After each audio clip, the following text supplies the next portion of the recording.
Now introducing our speaker. So, as I said, Bobby handed me a list yesterday with 3 people that he had asked to read stuff. And as you can see, he picked some sobriety warriors. And that's the kind of guy he is. You know, surrounds himself with men like us. You know, and I heard Bobby tell a story from the podium several months ago, and he told my story. You know, we both got originally sober in the 3rd edition, and it wasn't the 3rd edition that failed; it was us that failed, and then we made it back around. And and his talk impacted me a lot. I really, really, really hope that it does for you what it did for me, maybe even more. So this morning I introduce you Bobby O.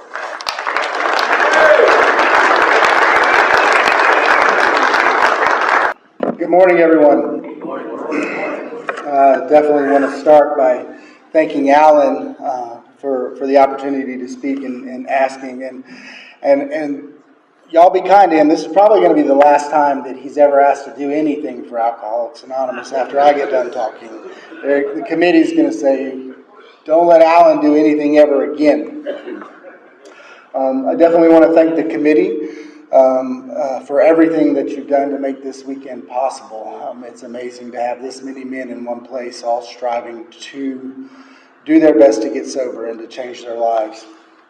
To all the men that cooked on Friday night, thank you very much for an amazing meal, some wonderful barbecue, and I appreciate that very much. Nick, thank you for reminding me of where I don't want to come from or where I want to go back to. Jails, institution, and death are horrific, and I appreciate you reminding me of that. Griffin, thank you for your youthful energy that you provided, reminding me that I'm also not unique, that I screw up things on the first day as well, in that sense. And in Ben's talk for me, what I received was hope that someday I may be able to have a relationship with my 24-year-old daughter. Just because I'm sober doesn't mean I get those things back. But Ben gave me hope, and I appreciate that. And with Dave, what I received was the value and the importance of continuing to do work, even in multiple-year sobriety. The value of looking at sexual shadow and growing from that to become a better person is of grave importance for my sobriety. And last night, Matt, I appreciate hearing the value and the importance of going back and being of service to those that were there at the beginning. And those are very important. So, and Ricky, I got some coffee up here.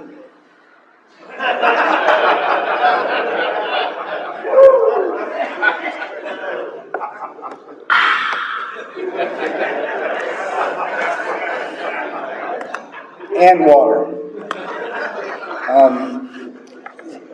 So I'm going to...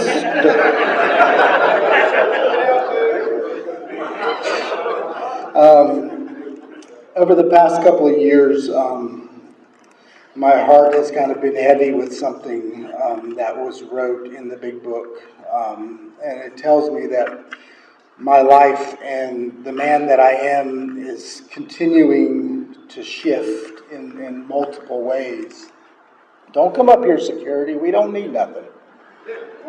So, Dr. Bob wrote this, and I believe it is with the greatest of intentions, but I've taken a heavy heart with the comment.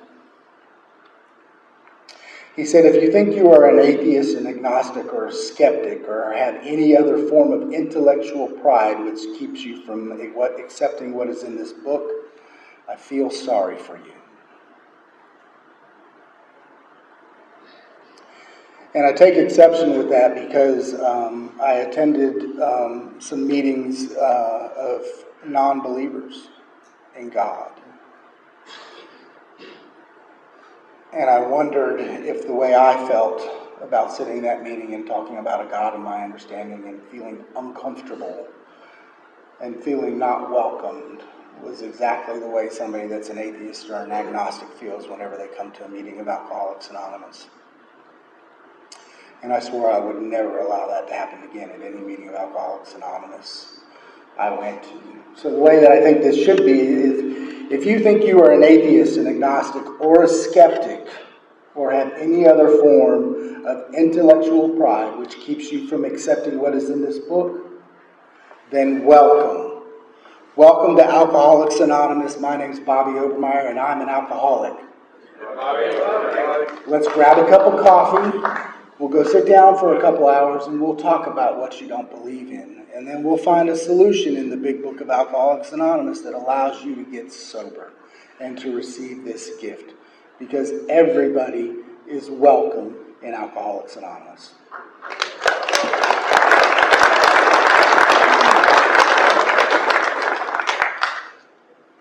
I spoke a couple of years ago, and my story is just my story. That's exactly what it is. It's mine. It may never be yours. You may like it. You may not like it. Does anybody know what this black box is that was put up here? I was kind of nervous. As somebody? Great.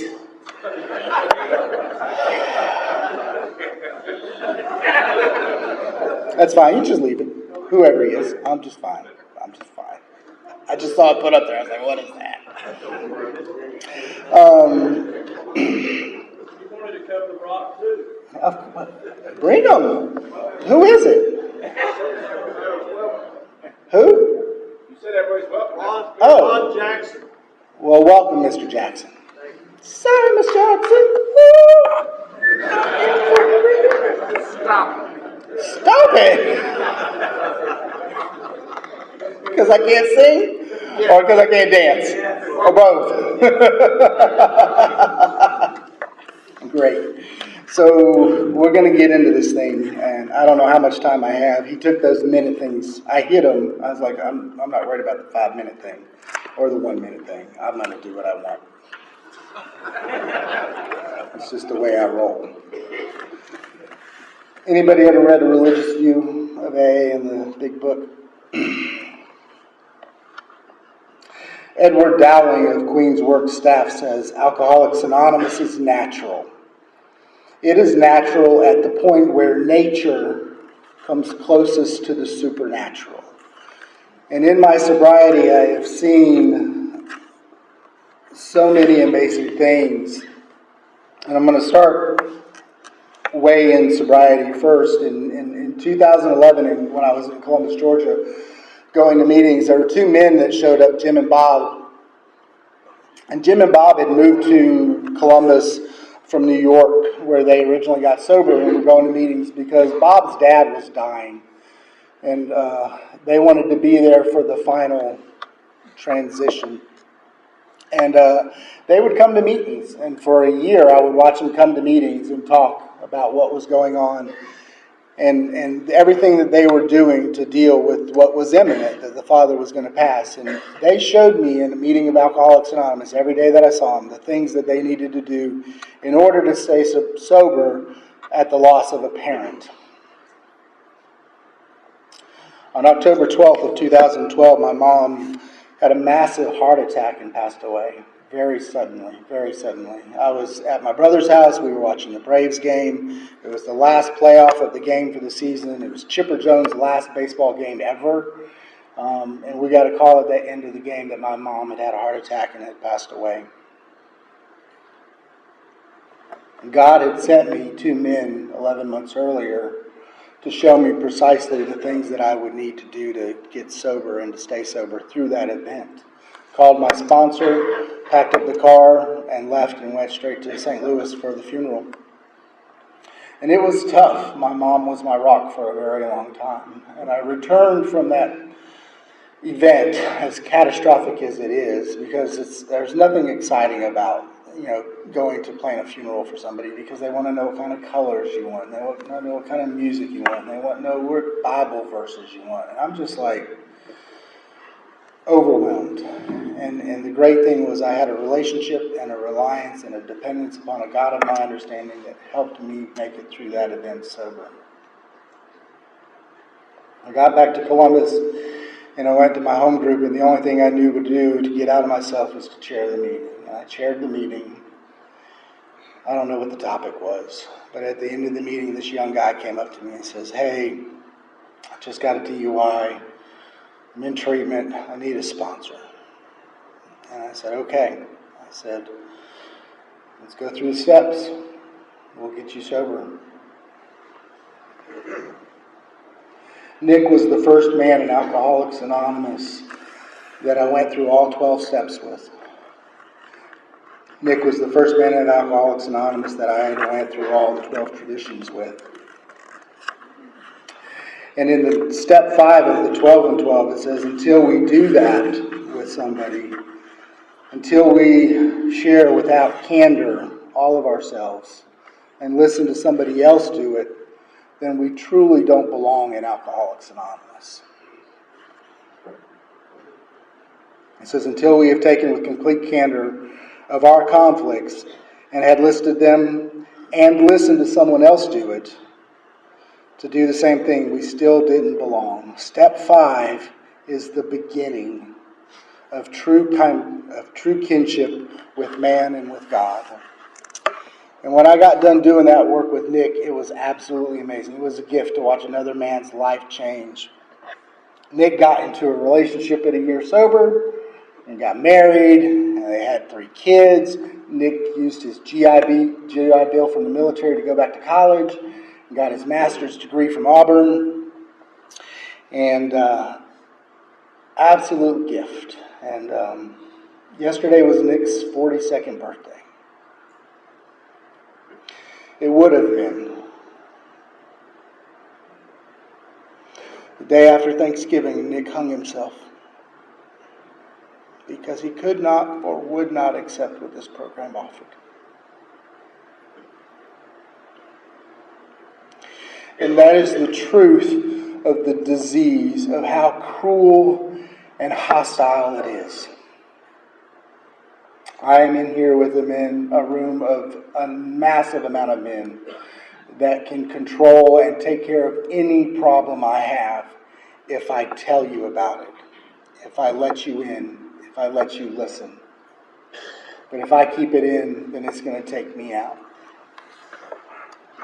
Nick was a captain in the U.S. Army, and I miss him dearly. And it was pointless. But it was his solution. I can't judge it. It just doesn't make me happy. So I'm sorry to start it off on a sad note, but that is the truth about the disease of alcoholism.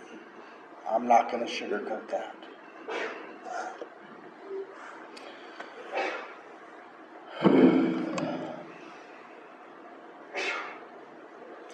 So I met Alan 35 years ago at a treatment center in Atlanta called Straight. It was a youth detention center is what it was. It was a long-term hardcore adolescent treatment center is what they called it, but it was a youth detention center. And we met back up last year when I was speaking in Atlanta. And I talked about the treatment center. He's like, "Oh my God." And he's the only person that I've ever met that went to that treatment center besides me. You went there? Oh my God. We're going to talk after the meeting. So I came to Alcoholics Anonymous young. I'm an alcoholic just like you. There's nothing different from my drinking career from yours that's going to be any different. I didn't drink anything different. I didn't use any different drugs. I did all the same stuff for the same reasons you did, because I'm full of fear, I'm full of anger, I'm full of guilt, I'm full of remorse. I don't belong on the planet. My father was abusive. My mother was whatever. All the same reasons. There's nothing different about me being an alcoholic than you being an alcoholic. The truth about when I say I'm Bobby, I'm an alcoholic, what that means is I don't want to be here. I would much prefer to be out there drinking and drugging. That is where my natural state is. Here, uncomfortable. Very uncomfortable to be here and to be open. Because when I do that, I give you the power to reject me. And that power to reject me would kill me. Because I can't handle that. That's the importance and the value of having a relationship with the God of my understanding today. Started drinking when I was maybe 15, very minimal. When I turned 16, let me give you a little more stuff though. My sobriety date is July 16th, 2006. I have a sponsor named Darzell. I have a home group named the Spiritual Awakening Group I'm active in. And currently I don't have any sponsees because I just moved from Savannah, Georgia to Columbus, Ohio, and turned all my sponsees in Savannah over to some new men, and now I'm hunting for new guys in Ohio. First, I've got to figure out how to change Alcoholics Anonymous in Ohio, and then I'll find some sponsees. If you've ever moved, you know, wherever you go, you just don't do it right. So 15, started doing a little bit of drinking, a little bit of dabbling, not much. July 16th of 88, I got my driver's license. I got a car. I had a date. I got in my first drunk accident, same night. Which tells you I probably shouldn't be drinking at all, if that's the first night. I got water, but thank you. Welcome, Alan. Anything else? But you're an alcoholic, so. So that should have told me that I really shouldn't have been drinking anyway. I'm not good at it. I mean, y'all talk about drinking and driving all the time. I was just not good at it. A couple of months later, I convinced my sister to sell me a dime bag. So she sold me a dime bag, and she told me, she said, whatever you do, don't get caught with that. And so that night, you know, I took my broken car out on another date and got arrested with that dime bag. So strike two. I am not a good alcoholic. I am not a good addict. I don't play this game very well. That arrest had me into court. I was court ordered to either the youth detention center or treatment, so I went to treatment. And I was 16 years old when I got into Alcoholics Anonymous. And I would go to those meetings and I would say I was Bobby, an alcoholic. I didn't say it because I believed it. I said it because you said it. You said you were Steve, you were an alcoholic. You said you were Bill, you're an alcoholic. You said you're Kevin, and I'm an alcoholic. And so I figured it out. That's what I need to say. It's the only reason I said it. I left that first treatment center after 56 days. I was drunk in 4 hours. A week later, I was up at this other treatment center in Atlanta. I was up there for about a year, and I left when I was 18 because I felt like I wanted to get sober, and I came back to Columbus, Georgia, and I got sober. I got a home group. I got a sponsor. I started doing the steps. I got active in Alcoholics Anonymous. First prepaid convention I went to in Columbus, Georgia, a bunch of young people showed up. They were starting the Georgia Conference of Young People in AA. I got involved in that. I was going to Assembly. We were doing Pine Mountain Fellowship over in Pine Mountain. We started a men's conference called Men on the Mountain. In 91, 92, 93, I came to the Rock. My last Rock was 1993 for the Blizzard. And I'll tell you, if you were here, was anybody here for 93? That was, you know, I felt like it was a war zone. You know, all those tops of those pine trees just popping off from the ice and just coming down, and you just never knew which one you were going to do, so you couldn't walk anywhere. It was not safe, and I left. I took my little Nissan Sentra, I drove out somewhere, called my girlfriend, said, hey, I'm coming back to Atlanta. It took me, hello? Oh, I thought that died. Whew. It took me 4 hours to get from here to Atlanta on the interstate. It was ridiculous. So I was very involved in Alcoholics Anonymous from the get-go. So stayed sober for about 9.5 years. At about 6 years, I kind of stopped going to meetings, and I felt like I'd had enough. I learned everything. And a lot of that was probably youthful ego or pride or something like that, but I stopped going to meetings of Alcoholics Anonymous. And just because I stopped going to meetings didn't mean I just woke up drunk the next day. It took about 2.5 years before I got drunk again. At that time, 9.5 years sober, the way my life looked was I would wake up in the morning, I would say goodbye to my wife and my child, I would go to my first job, then I would go to my second job, then I would go to my girlfriend's house, and then I would go back to my wife and my child. And that's the way I was living on Bobby's own devices. I got drunk. My wife divorced me. She remarried very quickly. And the guy she married was living in Hawaii. And I was devastated. And my boss came up to me. I was in the restaurant business. He said, "Look, I know somebody that has bought this franchise, and if you want to go, I can probably get you a job." So a couple days later, I had a ticket to Honolulu for an interview. And I interviewed, and I got the job. And so I went to Hawaii with every intention to be a father to my daughter. That was it. In the 2+ years that I was back in Honolulu, I think I saw my daughter 3 or 4 times, and that was it. What happened was when I landed on that island of 2 million plus people, nobody knew Bobby was an alcoholic. Nobody knew that Bobby was in recovery. And so I began to drink and use the way that y'all had talked about in all the meetings of Alcoholics Anonymous I ever went to.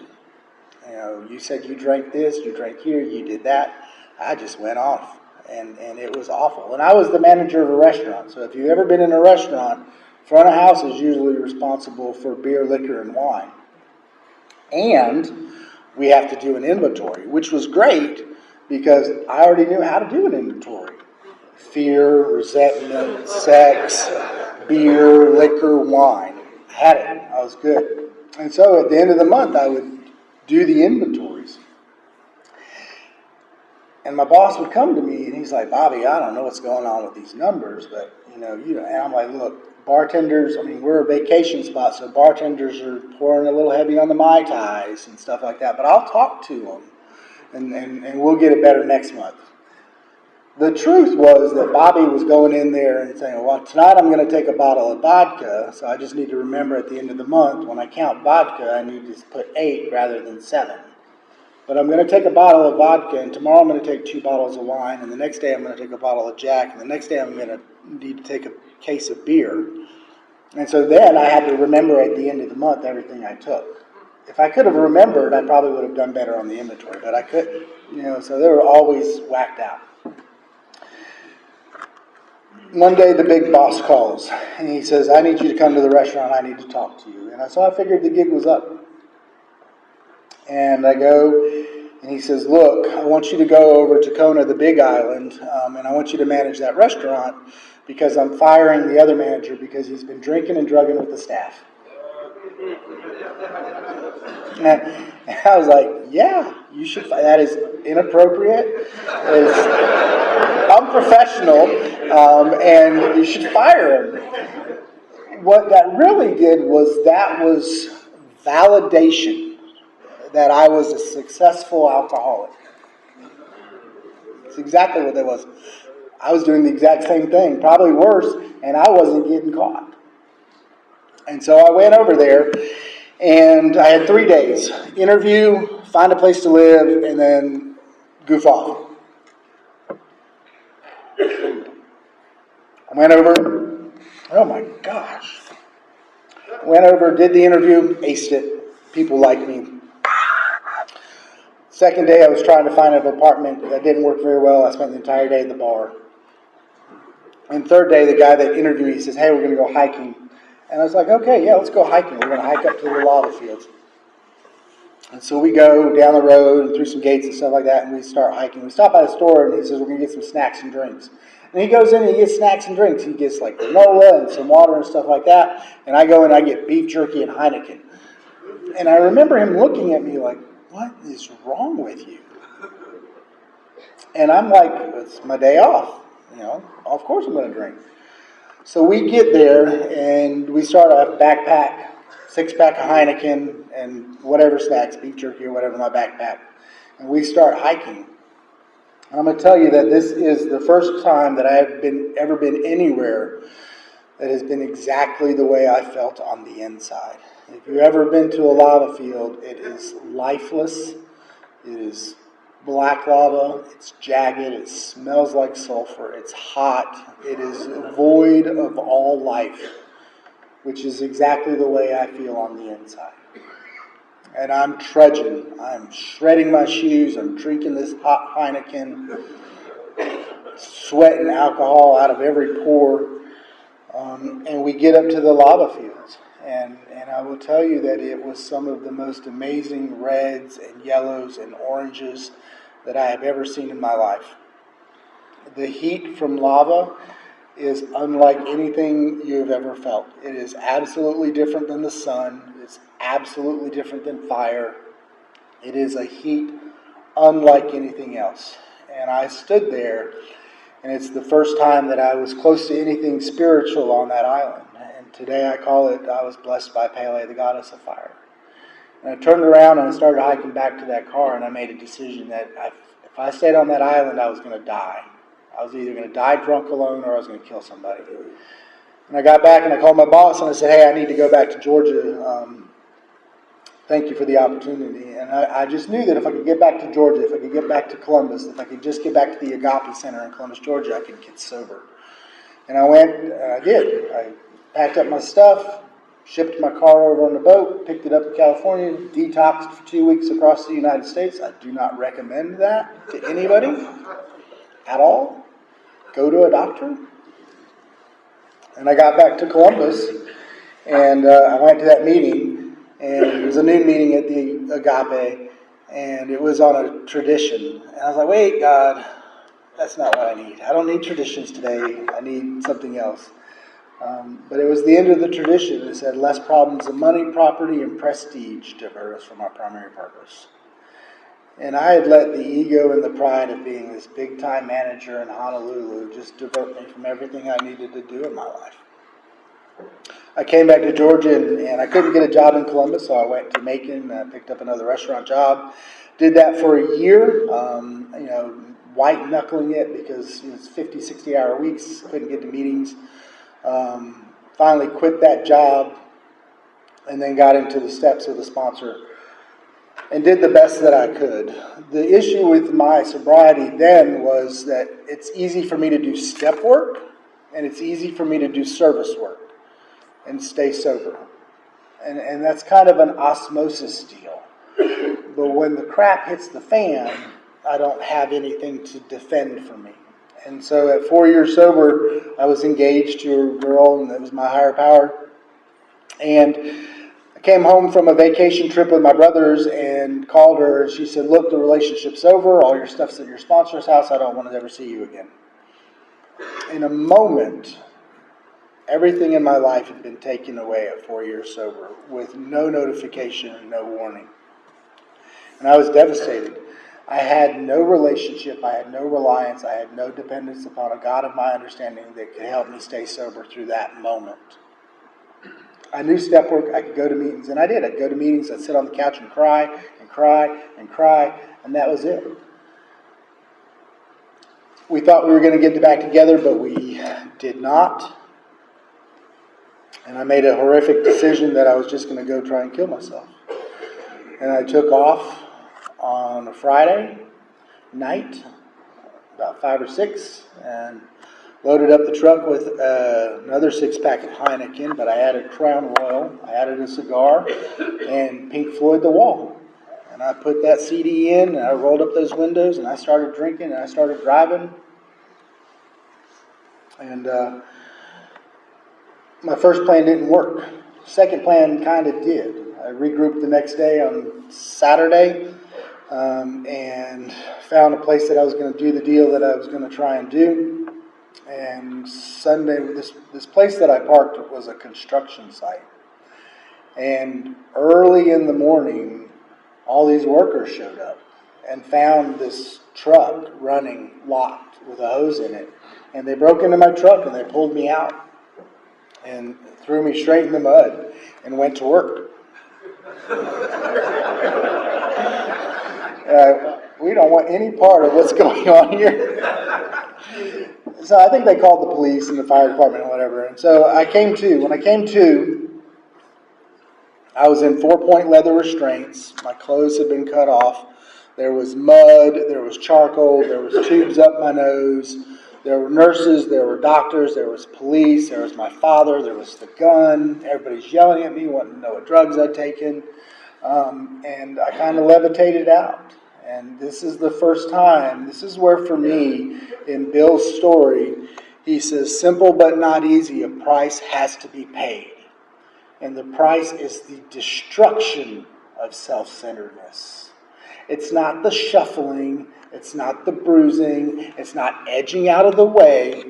It is the destruction of self-centeredness. And I was destroyed in a way at that moment like I had never been destroyed before by alcohol or drugs. But I was devastated. I did not want to be alive. I left after my mandatory 36-hour or 72-hour hold, which the state of Georgia mandates.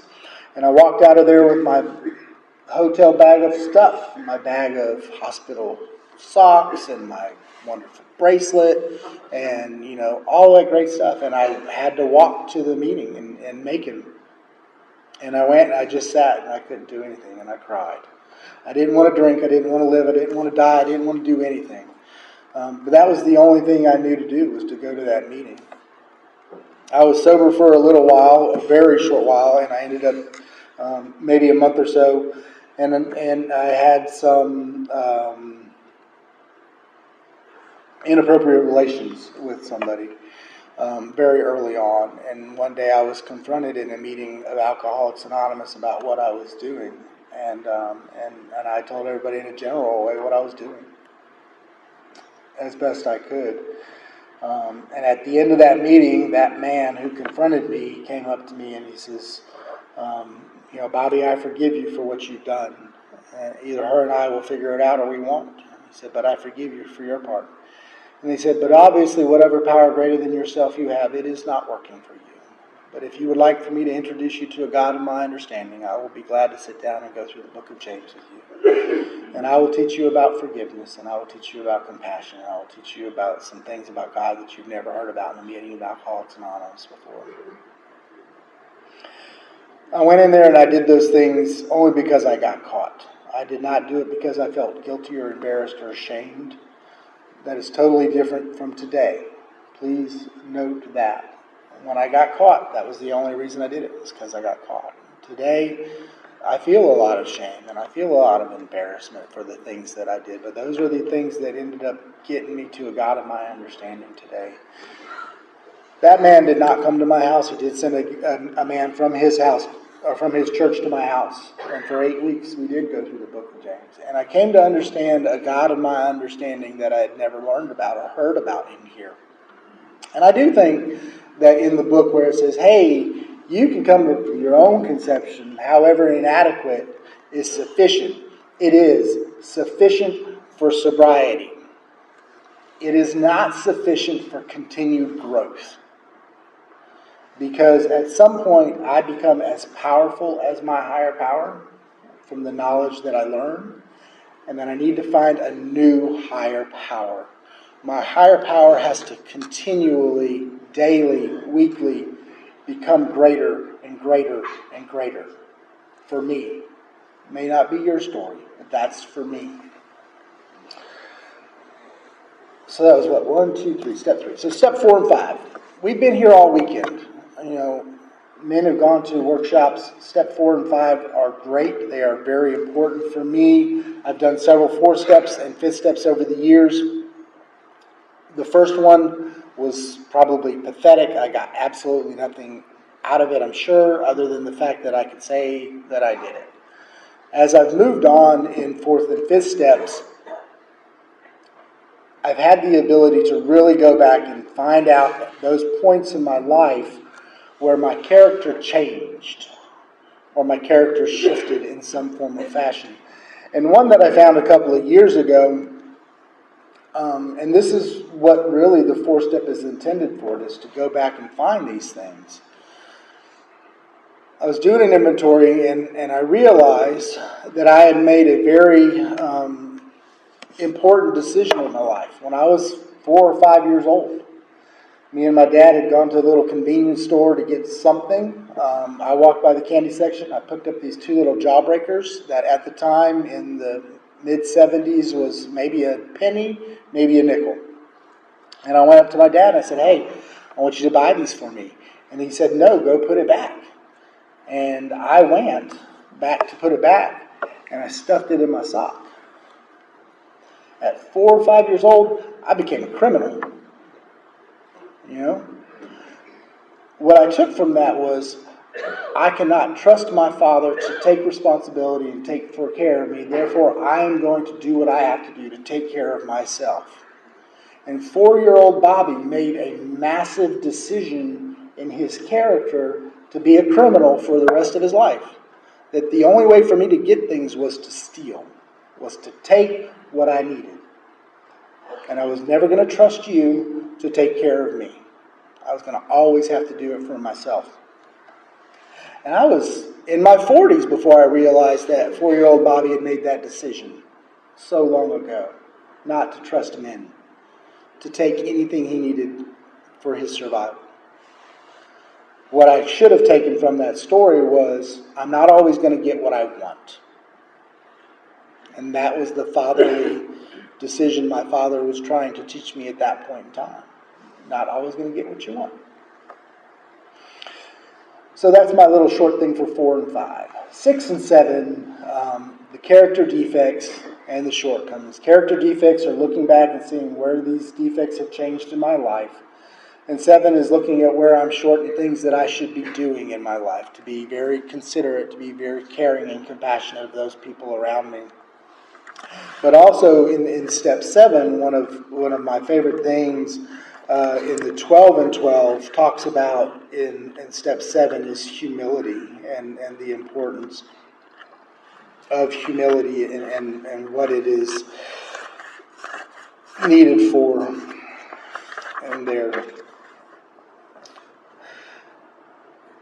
And it says, indeed, the attainment of greater humility is the foundation principle of each of AA's 12 steps.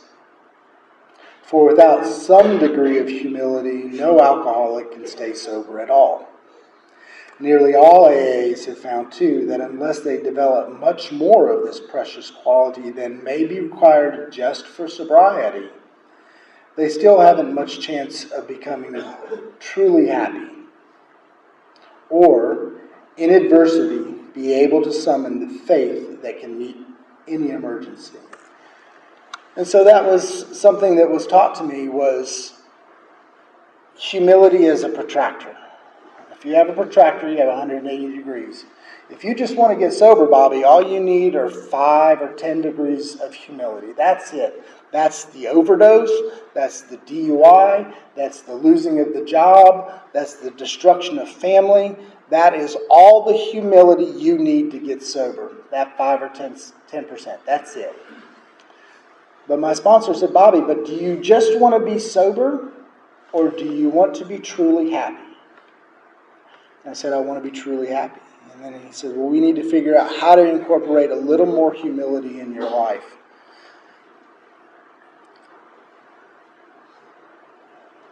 And he started just to give me little assignments of things that I could do quietly, anonymously, to try and be a humble person, to become truly happy. I can talk about that 5% all the time. I overdosed, I lost the job, that's easy. But it's the other stuff, the attainment of greater humility, that makes me a much happier person. It makes me feel like I belong in this world. When I got to 8 and 9, this time, I had made a lot of amends before. And so I just went back to my family and said, look, I've relapsed again. I'm going to try and do the best I can. I can't promise you anything. But for today, I'm going to do the best I can to stay sober. I made those financial amends to the companies that I stole from. Made a lot of other amends that I needed to make. And I learned a very valuable lesson in 2016. I went to speak at a Georgia Conference of Young People's event that they had in Macon. And a bunch of people from Columbus came, my sponsor and such.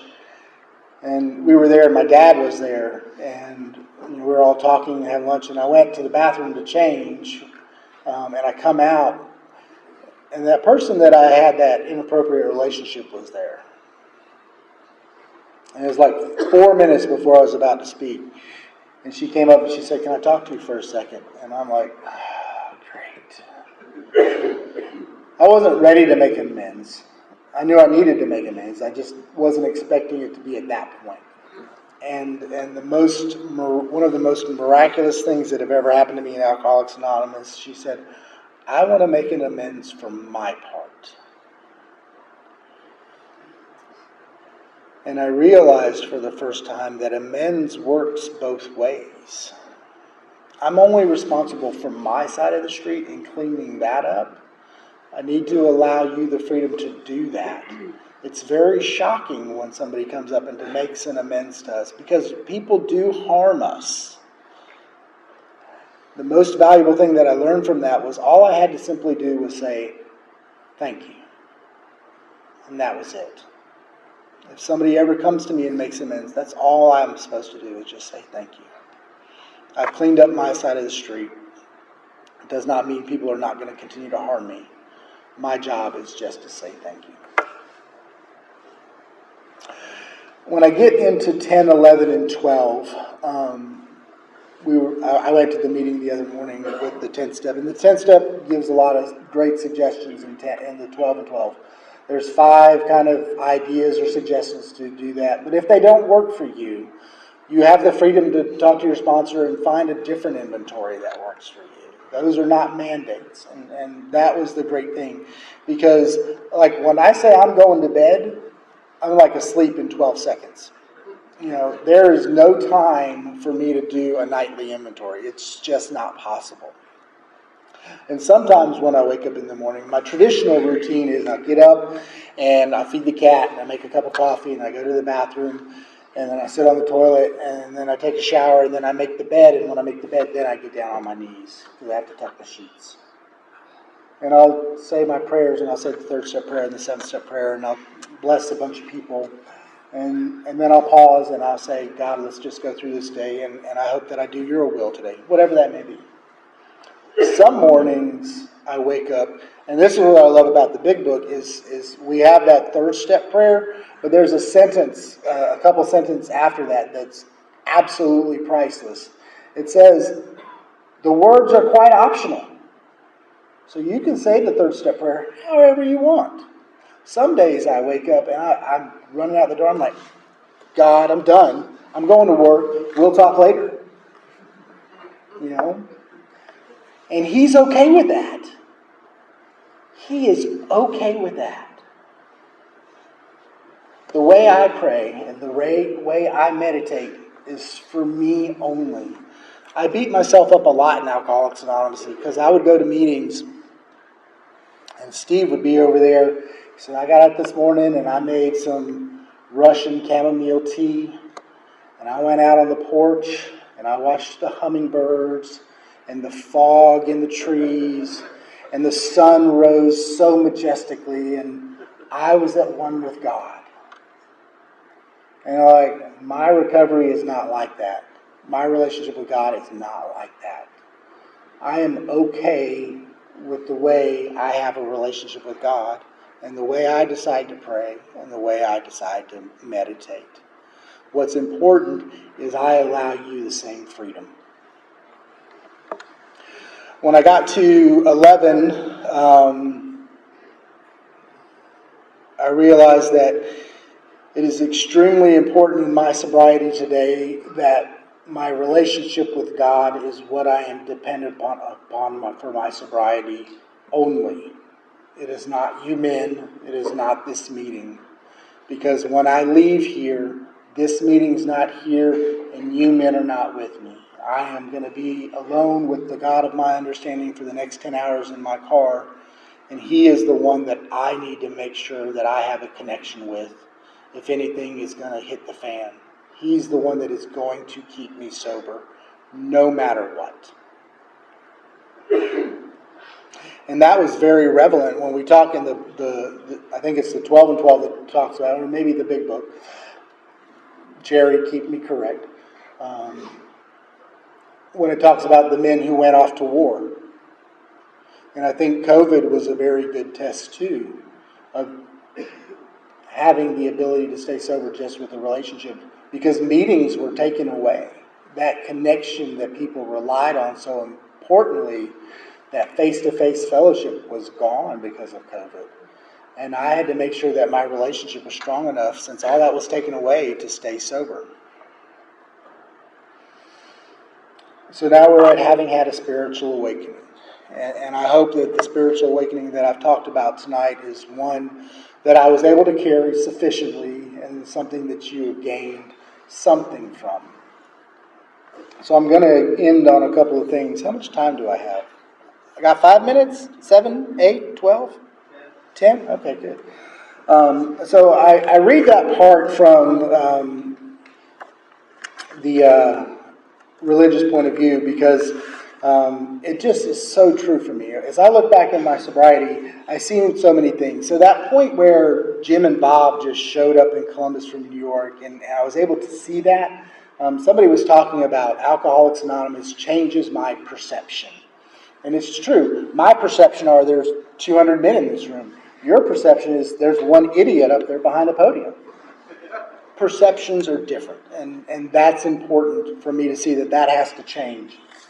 And so my perception on seeing what God does for me over the years in my sobriety is very important. That man who forgave me for what I did, that was something that God definitely did for me.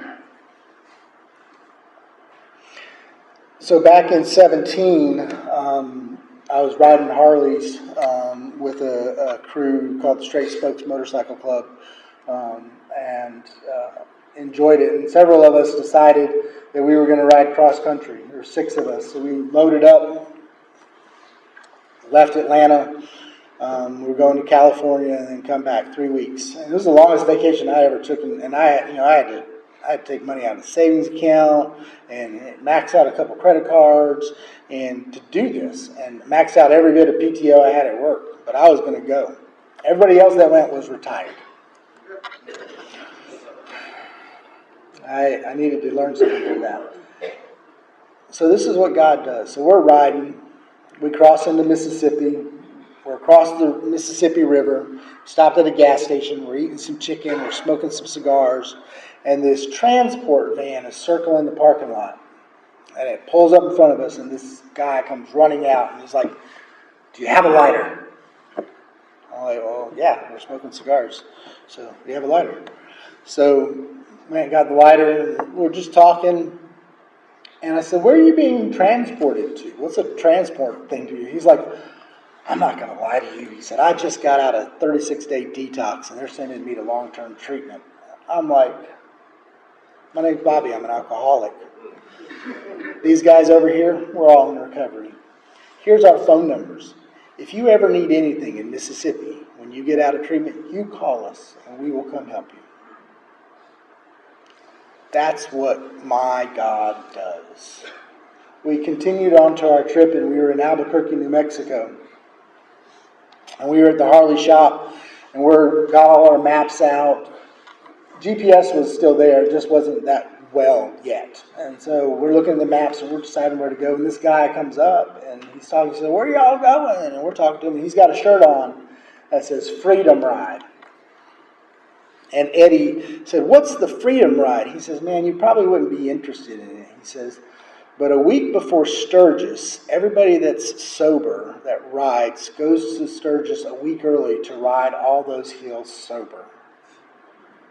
And we said, "I'm Bobby, I'm an alcoholic. We're all in recovery." What are the odds? We hit California, we turn back, we're heading back. We're in Somewhere, Kansas. Okay? Somewhere, Kansas hotel felt so bad that I had both guns on me because I did not feel comfortable. And so we parked, and we're at this roadside motel out there smoking cigars and waiting. And this minivan passes by a couple times, and it parks, and these young ladies get out. And the first thing is like, "Hey, can we get some cigarettes?" And we're like, "Okay, we know what this is about." And so we give them a couple cigarettes, and we're like, "So what are y'all doing?" And they said, "Well, we're in this women's treatment center, and they let us out on the weekends so we can go out and we sell these crosses, these cypress crosses with these 12-inch nails and this copper ring. We sell them for $20 so that we can pay for our treatment centers. I said, I'm Bobby, I'm alcoholic. We'll take 6. And I have that cross at my house today. I don't know what your God does, but that's what I see my God doing for me. So I'm going to leave with 2 things. In 2020, before the pandemic hit, I had an opportunity to go staff a men's conference on Maui. And it's for another organization that I participate in. And I went a couple days early. I was going to camp and I was going to hike and do some things. And I went to some meetings. I said, look, my name's Bobby, I'm an alcoholic. I said, I lived here a long time ago in the early 2000s. And I used and abused these islands in a way that probably should never happen. And I am here just to make an amends to the Aloha spirit because I was disrespectful. And the people on the island said, we forgive you. And we were talking and they sent me, if you saw my big book cover, it has a whale. I have a spirit guide that is a blue whale. And they said, look, you need to go down here and talk to so-and-so. They're going to get you on a research vessel and they're going to take you out and look at whales. That would have only happened at a meeting of Alcoholics Anonymous. I think I paid like $12. I was out there for 4 hours watching these whales breach and their moms and their calves. And I went and did this weekend for these men and it was done. And guy asked me, he said, hey, can you take me past Hana to where I live? And I said, yeah, I'm going that way anyway. I'm going to camp at the state park. And I said, but is there anywhere where you live that I could put up a tent? And he's like, well, I don't know. But you can call Auntie Jean at 12 o'clock at this number and ask. So I called and say, hey, Auntie Jean, this is Bobby. I'm bringing Cliff home. He says you have some cabins. Can I rent one? She's like, sure, come on. I said, can I rent it for 3 nights?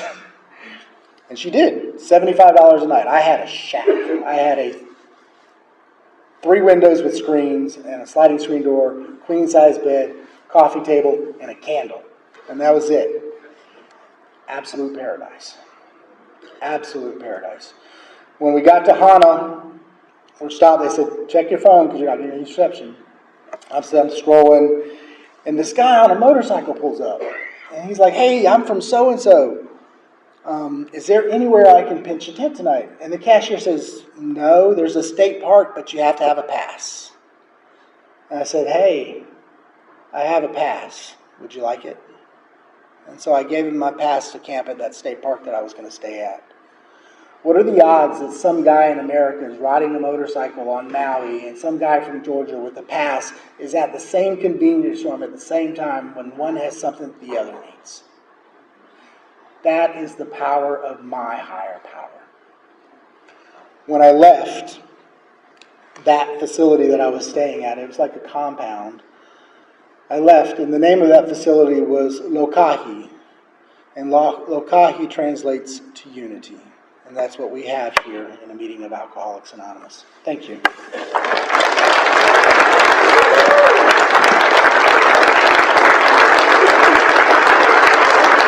Bobby, thanks for coming out. Everybody give Bobby a round of applause.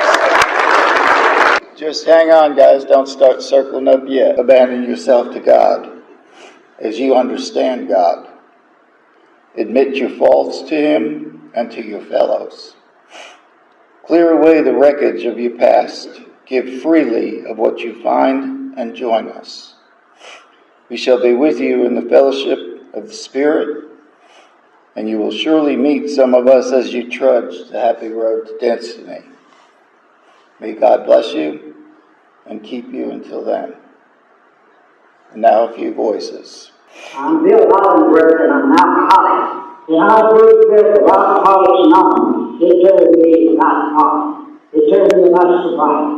And God that I understand today, or have a relationship, I do not understand. Because I have a relationship with you today. It's all powerful, God. It can do anything, anytime, anywhere. He also is everywhere, all the time. But it is strange, maybe you feel so.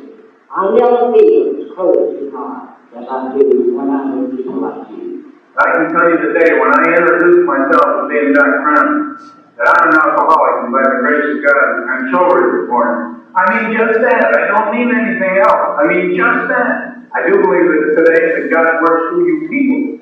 And I don't have too much to be silent. Take a drink. Man, that's freedom for this alcohol. I quite often say, man, when I get up in the morning and brush my teeth and don't get, I know he's there and everything's going to be all right. But to go 24 hours, an alcoholic, and not wanting to take a drink. I'm not saying about people who are not wanting. That is freedom. That is freedom.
And now, as we usually bow our heads and close our eyes for the Lord's Prayer, I want you to keep your eyes open and look at the guy's cross next to you and out there in the far end of this auditorium. And now, who keeps us sober? Our Father, who art in heaven, hallowed be thy name. Thy kingdom come, thy will be done, on earth as it is in heaven. Give us this day our daily bread, and forgive us our trespasses, as we forgive those who trespass against us. Lead us not into temptation, but deliver us from evil. For thine is the kingdom, power, and glory, forever and ever. Amen. Safe travels home, guys.